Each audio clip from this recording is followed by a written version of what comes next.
Hello everyone. Today we will discuss about a blueprint for CSAT 2026. So మీకు చాలామందికి CSAT అంటే చాలామందికి రకరకాల భయాలు ఉండొచ్చు. బట్ అది లేకుండా మనం యూపీఎస్సీ ప్రిలిమ్స్‌లో తర్వాత మెయిన్స్‌కి వెళ్ళలేము కాబట్టి CSAT చాలా ఇంపార్టెంటు. నేను దీనికి పార్ట్ 2 కూడా చేస్తాను. ఇది పార్ట్ 1 కింద కన్సిడర్ చేయండి. సో నేను పార్ట్ 2 కూడా చేస్తాను. పార్ట్ 2కి దీనికి వచ్చిన అనుగుణంగా నేను పార్ట్ 2కి చేస్తాను. అనుగుణం అంటే ఇక్కడ views and likes and comments వచ్చిన దాని ప్రకారం చేస్తాను. మీరు కావాలనుకుంటే CSAT అని కామెంట్ చేయండి. సో నేను నెక్స్ట్ చేస్తాను. నేను నేర్చుకుంటుందే మీకు కూడా చెప్తుంటాను. సో వినండి, క్లియర్‌గా వినండి. సో నాకు కామెంట్స్‌లో జనరల్‌గా కొన్ని ఫ్రీ అడ్వైజెస్ ఇస్తుంటారు. సో నేను మళ్ళీ చెప్తున్నాను. So free advises okay. But మీరు కాస్ట్లీ అడ్వైస్ ఇవ్వాలంటే నాకు ఒక పని చేయండి. సో ఎవరైతే ఉన్నారో ఫ్రీ అడ్వైజెస్ కాకుండా కాస్ట్లీ అంటే it will be some valuable advice కావాలంటే నాకు జాయిన్ బటన్ తీసుకోండి. So it will be very helpful for me. Okay. So ఫైనాన్షియల్‌గా హెల్ప్ అవుతుంది నాకు. సో ఇలా అడ్వైస్ చేసేవాళ్ళు నాకు కూడా హెల్ప్ అవుద్ది. మీకు కూడా నేను హెల్ప్ అవుతాను. సో అంతే, మీకు ఇంకేం చెప్పలేము. సో ఇది. సో నెక్స్ట్ మనకు CSAT‌లో 3 భాగాలుగా డివైడ్ చేయొచ్చు. One is RC and second one is LR and third one is QR. Means RC means it is a reading comprehension and LR means logical reasoning and QA means quantitative aptitude. So ఈ 3 చాలా important. వీటిల్లో మనకి ఈజీగా చేయగలిగేది అంటే కంప్లీట్గా ఒకదాని మీద రిలే అవ్వలేము, డిపెండ్ అయిపోలేము. సో ఇది okay. It bit very tough because ఇక్కడ మ్యాథ్స్ ఉంటుంది. సో మ్యాథ్స్ ఉండటం వల్ల సో కొంచెం కాంప్లికేట్ చేస్తాడనమాట. సో ఇప్పుడు మనం ఏం చేద్దామంటే నేను ఇప్పుడు ఏం చెప్పను దీని నుంచి.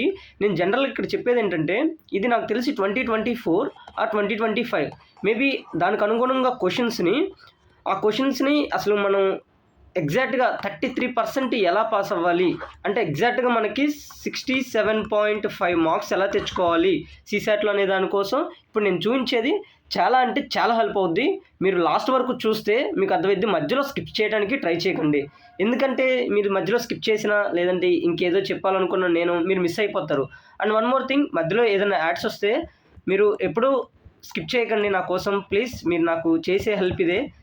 యాడ్స్ స్కిప్ చేయొద్దు. And one more thing is lost వరకు చూడండి.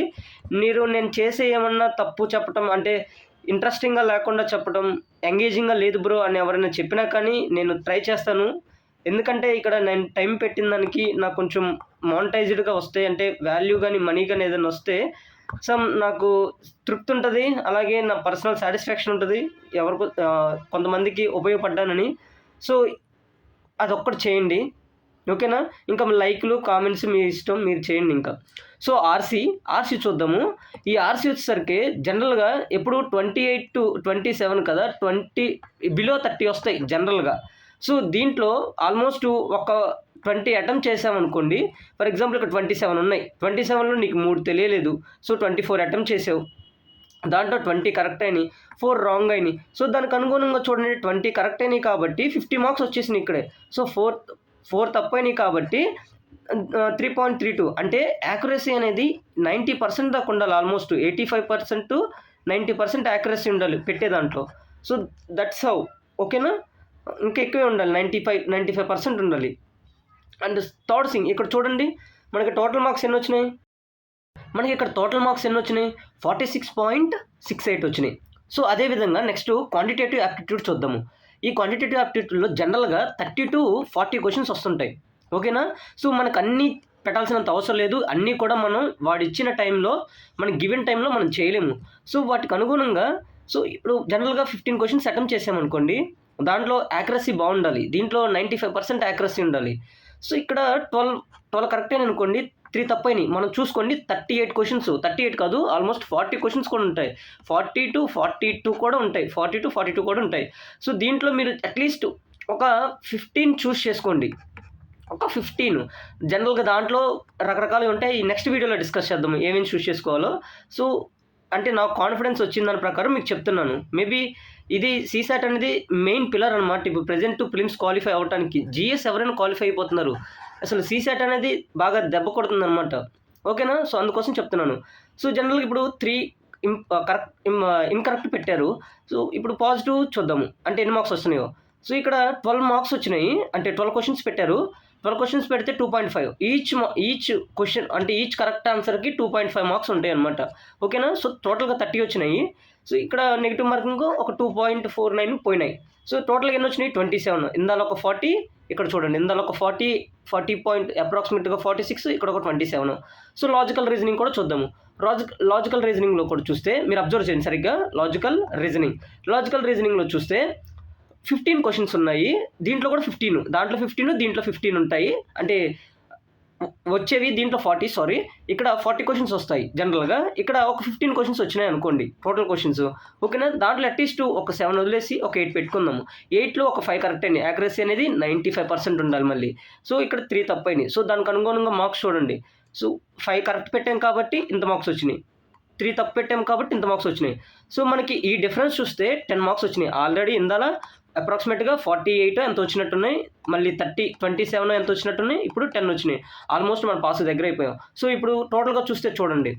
సో ఇక్కడ చూడండి 46, 27, 30 ఎంత వచ్చినాయి, 10 మార్క్స్. సో టోటల్గా 84.20. సో దీన్ని బట్టి అబ్జర్వ్ చేస్తే మనం ఆల్మోస్ట్ ఎక్కడో 67.5 దగ్గర అనుకున్నాం. ఆల్మోస్ట్ మనకి ఇప్పుడు ఎన్ని మార్క్స్ వచ్చినాయి, 17 మార్క్స్ అబవ్ ఉన్నాం. అంటే ఈ స్ట్రాటజీ కనుక ఫాలో అయితే, అంటే మనం ఫోకస్ చేయాల్సిన కొన్ని ఏరియాస్ ఉన్నాయి. ఆ ఏరియాస్ కోసం మనం we should put in hard work. అంతే. మనకి ఎప్పుడు కూడా మనకి జనరల్గా యూపీఎస్సీ టాపర్స్ ఎక్కువగా ఒక మాట మాట్లాడుతుంటారు, లో హ్యాంగింగ్ ఫ్రూట్స్ అంటారు. లో హ్యాంగింగ్ ఫ్రూట్స్, ఓకేనా. లో హ్యాంగింగ్ ఫ్రూట్స్ అంటే కిందకి వేలాడుతున్నాయి, ఏదైతే అందుతున్నాయో వాటిని ఫోకస్ చేస్తే సరిపోద్ది, అన్నీ చేయక్కర్లేదని ఎక్కువగా టాపర్స్ ఈ పదం వాడుతుంటారు. సో అదేవిధంగా నేను కూడా అబ్జర్వ్ చేశాను. సో దీన్ని బట్టి చూస్తే మనం అన్ని క్వశ్చన్స్ ప్రిపేర్ అవ్వట్లా. Your accuracy significantly improved. మనకి యాక్యురసీ అనేది మెయింటైన్ చేస్తే it will be easy for us. So ఈ స్ట్రాటజీ నాకు బాగా పనిచేయాలని నేను కోరుకుంటున్నాను. సో ఎందుకంటే చాలా రియలిస్టిక్గా ఉంది. సో రియలిస్టిక్గానే ఉంది. ఇదంటే మనం ఎక్కువగా డ్రమటైజ్ చేయట్లేదు. సో కాంప్రహెన్షన్లో యాక్యురసీ మెయింటైన్ చేయాలి. మనం చూసుకునే కాంప్రహెన్షన్ ఆర్సీలో, తర్వాత మన లాజికల్ రీజనింగ్లో కూడా యాక్యురసీ మెయింటైన్ చేస్తే వచ్చేది 15. దాంట్లో మనకు 7 చూస్ చేసుకునే సరిపోద్ది కదా. నెక్స్ట్ ఇంకొకటి క్వాంటిటేటివ్ యాప్టిట్యూడ్. అక్కడ 40 క్వశ్చన్స్ ఉంటే మనం జనరల్గా 15 కదా, 30 క్వశ్చన్స్ వదిలేస్తున్నాం.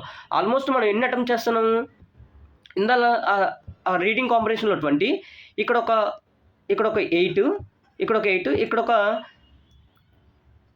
ఇక్కడ ఎన్ని చూస్ చేసుకున్నాము, ఇక్కడ ఒక 15 అంటే ఎన్ని కరెక్ట్ అవుతున్నాయి అనుకున్నాం, ఒక 7 15 అంటే ఎన్ని కరెక్ట్ అవ్వాలి, ఒక 8 కరెక్ట్ అని అనుకున్నాం. మొత్తం మనం ఎన్ని క్వశ్చన్స్ అటెంప్ట్ చేస్తున్నాం, 36 క్వశ్చన్స్ అటెంప్ట్ చేస్తున్నాం అంతే.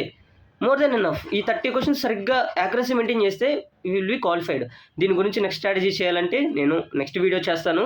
సో నెక్స్ట్ వీడియో కోసం నాకు కామెంట్లో CSAT అని కామెంట్ చేయండి. సో దాన్ని బట్టి నేను డిమాండ్ బట్టి వీడియో చేస్తాను. వీడియో చాలా హెల్ప్ఫుల్గా ఉంటుంది. సో నాకు సపోర్ట్ చేయండి. సో నాకు తెలిసిన దాంట్లో, నేను నేర్చుకున్న దాంట్లో మీకు కూడా చెప్తాను. ఇది మోస్ట్లీ ఫ్రెషర్స్కి బాగా ఉపయోగపడుతుంది ఈ ఛానల్. ఎందుకంటే ఆల్మోస్ట్కి నేను గైడ్ చేయడానికి వాళ్ళే ఉంటాను, వాళ్ళకే బెటర్గా ఉంటుంది, మిగతా వాళ్ళకి పెద్దగా యూజ్ అవ్వదు. సో నేను మామూలుగానే చెప్తాను, నేను పెద్దగా ఎవరిని మ్యానిపులేట్ చేయక్కర్లేదు. సో ఎవరైతే college aspirants or freshers, channel బాగా హెల్ప్ అవుద్ది.